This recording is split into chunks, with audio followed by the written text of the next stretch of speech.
તાજેતરમાં યોજાયેલી first open advance cup ટેકવાન્ડો સ્પર્ધામાં મહેસાણાની વણીકર ક્લબના છાત્રોએ સારું પ્રદર્શન કર્યું છે, જેમાં 4 વિદ્યાર્થીઓએ ગોલ્ડ અને અન્ય વિદ્યાર્થીઓએ સિલ્વર અને બ્રોન્ઝ મેડલ પ્રાપ્ત કર્યા છે. મારું નામ આકાશ ચાવડા છે. હું અહીંયા ટેકવાન્ડો શીખવાડું છું. આપણા 7 બાળકો રમવા ગયા હતા, એમાં બધાને મેડલ આવ્યા છે. એમાં 4 ગોલ્ડ, 1 સિલ્વર અને 2 બ્રોન્ઝ મેડલ આવે છે. આ સ્પર્ધા જે સ્ટેટ લેવલ ચેમ્પિયનશિપ હતી, જે અમદાવાદ ખાતે યોજાઈ હતી CTM જોડે. બેસિકલી અમારે અહીંયા સાંજે 2 કલાક કરાટેનો ક્લાસ ચાલે છે. ટેકવાન્ડો કલાક અમારો ક્લાસ ચાલે છે. એના સિવાય બી છોકરાઓ ઘરે પ્રિપેરેશન કરે છે ટેકવાન્ડોની. Ready 1 2 3 start.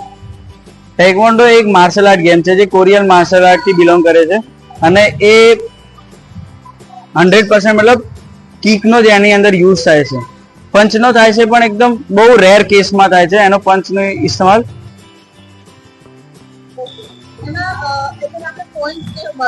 હા, જે આપણા કિક મારીએ જેમ કે અહીંયા ચેસ ગાર્ડ અને હેડ ગાર્ડ પહેરેલું હોય છે. તમે જોઈ શકો છો આ રીતે છે. આ ચેસ ગાર્ડ છે, એની ઉપર અગર કિક અડે તો એના 2 સ્કોર હોય છે, અને હેડ ગાર્ડ હોય એની ઉપર અગર કિક અડે તો એના 3 સ્કોર હોય છે. અગર એડવાન્સ કિક હોય અને એની કિક ફેસ ઉપર વાગે તો એના 5 પોઈન્ટ હોય છે, અને એ જ એડવાન્સ કિક અહીંયા ચેસ ગાર્ડ ઉપર વાગે તો એના 4 પોઈન્ટ હોય છે. બાળકો રોજ ડેલી મતલબ વીકમાં એક દિવસ સન્ડે રજા હોય છે, નહીં તો બીજા બધા દિવસે એરિયા લોકો ટ્રેનિંગમાં આવે છે. 2 કલાક તો કમ્પલસરી ટ્રેનિંગ હોય છે, પણ રોજ જે એમને કોમ્પિટિશનમાં જવાનું હતું રમવા, એ લોકો ડેલી ટ્રેનિંગ કરવા આવતા હતા, પ્લસ 2 કલાક ટ્રેનિંગ કરતા હતા. અને હવે જેમનો ગોલ્ડ મેડલ આવ્યો છે એમને આગળ નેશનલ જવા મળશે. મારું નામ સમ્રાટ શ્રી દીપક કુમાર ચાવડા છે. આપણે જે સ્પર્ધા યોજાઈ એ શેની યોજાઈ હતી અને એમાં તારો કયો નંબર આવ્યો? આ જે સ્પર્ધા યોજાતી એ ટેકવાન્ડો સ્પર્ધા હતી. એમાં મારો સ્ટેટ લેવલ અને એમાં મારો પહેલો નંબર આવ્યો.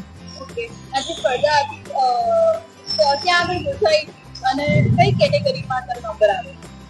આ સ્પર્ધા યોજાઈ હતી અમદાવાદમાં CTM સ્ટેડિયમમાં, અને અંડર 14 માં મારો ફર્સ્ટ નંબર આવ્યો. હાલ કયા ધોરણમાં ભણે છે? કેટલા વર્ષનો છે? હું હાલ 13 વર્ષનો છું અને ધોરણ 9 માં ભણું છું. મારું નામ ચૌહાણ સંદીપ કુમાર છે. શેમાં નંબર આવ્યો? હું ધોરણ 7 માં ભણું છું અને મારા ટેકવાન્ડો સ્ટેટ લેવલ અમદાવાદ ખાતે ગોલ્ડ મેડલ પ્રાપ્ત થયો.